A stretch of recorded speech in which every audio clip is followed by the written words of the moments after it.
காற்று வீசும்போது திசைகள் கிடையாது. காதல் பேசும்போது மொழிகள் கிடையாது. பேசும் வார்த்தை போல மௌனம் புரியாது.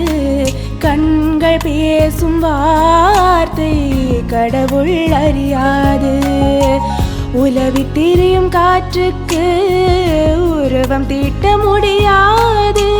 காதல் பேசும் மொழியெல்லாம் சப்த கூட்டில் அடங்காது. இயற்கையின் மொழிகள் புரிந்து